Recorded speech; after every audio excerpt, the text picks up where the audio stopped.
Story number 4. Dave Filoni is now the Star Wars Chief Creative Officer.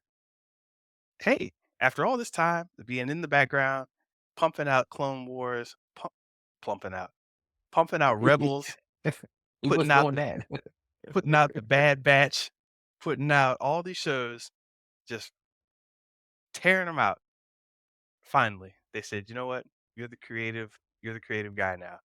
A lot more power, a lot more control, and the Filoni verse is a real thing."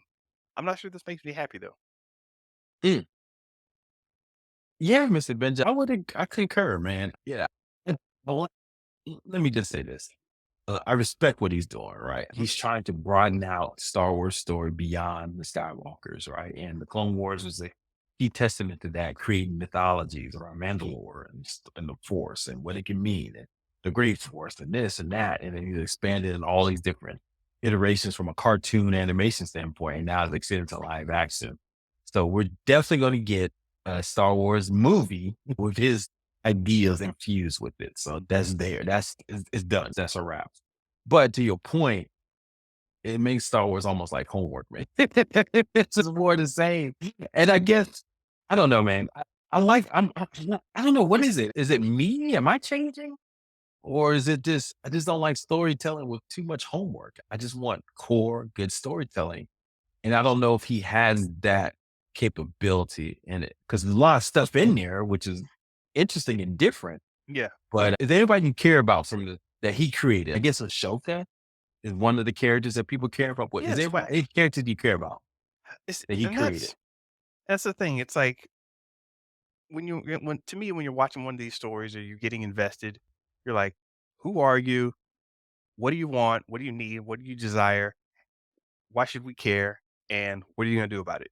Oh, and who's the bad guy in your way? There are a few of these basic questions that we have questions about. With Filoni, you're getting into this broader kind of random, oh, this is this character. Why do we care? Hold on now. They're connected to this because they're Mhm. related to such and such. Oh, okay. Why do we care about them? Hold on now. You got to understand that these two people they come from the same planet and they have the same power set, but they don't know each other. Oh, okay. So yeah, we're gonna have a whole series explaining the two planets that they came from. All right. So back to our original character. Why are they fighting? Hold on now. Because the reason that they ended up on this planet is because there was a civil war all these years ago on this nearby galaxy that Thrawn comes from. Oh, wait, who's Thrawn again? Thrawn's the blue guy. Okay. And it's just so much connecting and story that's not plot driven. And I call it, I don't want to besmirch the guy. I call it Easter egg television, where it's like Mm. you're watching and you're finding all these connections and all these things. And you're just doing a world building exercise as opposed to here's a character. They got to do some stuff. They did some stuff. He reminds me of you read comic books and these comic book writers come in.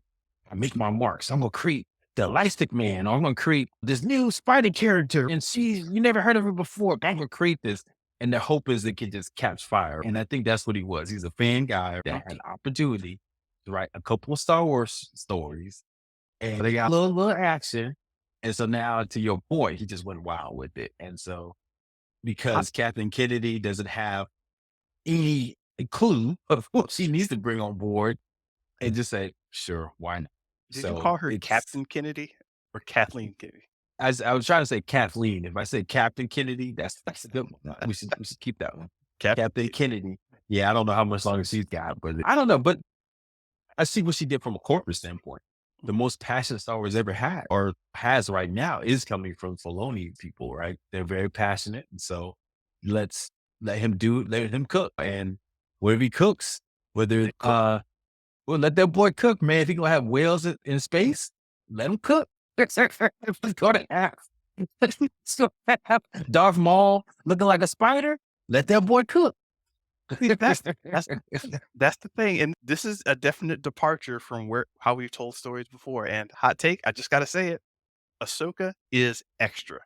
Her entire vibe is extra. It's like all the Jedi are one way, and she's, you know what? We need a Jedi who's an alien. Okay. No, we need her to have 2 swords instead of 1. Okay. No, hold on. We need the blades to be white, totally unique from any other color. Okay. You know what? She can't hold him the regular style. She's got to hold him underhanded style. Okay, all right. And it just kept on going with all this extra about her. And guess what? I still don't know about her. Mhm, mhm. What do Good we care point. about? Like, you talk about Kenobi, it's, oh yeah, fought in the Clone Wars, and had a chick on Mandalore, and yeah, that's right. Hey, what about you, Ahsoka? My master was a jerk. Yeah. What else? That I don't know her parents. I don't know. It's just it's a little flimsy to me. So that's all I got on that. Yeah, and let me just put this out there, man. Hot I take. take yeah. Over the break, I did do some watching TV and movies. I went back and watched Civil War, Infinity, and Avengers Endgame. Mhm.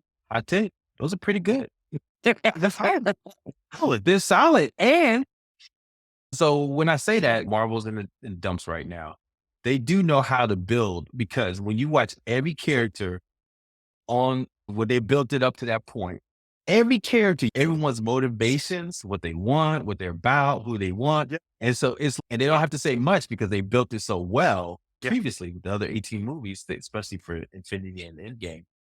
I was like, man, this is good, man. Can Marvel ever get to the point again? And to me, I was like, man, that was amazing how they were still able to make that work, man. And so I'm hoping that they can be and Star Wars too, man. Can you build something that's just so powerful that you understand everyone's motivation, even if they're sitting in the corner somewhere, you know what they're about and creating this massive thing. And I don't know if they can, I don't know. Is that a one time thing? I don't know. It's hard to do. It seems like it's hard to do because Star Wars hasn't done it yet. And what, three movies and all these TV shows? MCU seems to lost the mojos. I don't know, Mr. Benja. It's tough. Tough to build these things.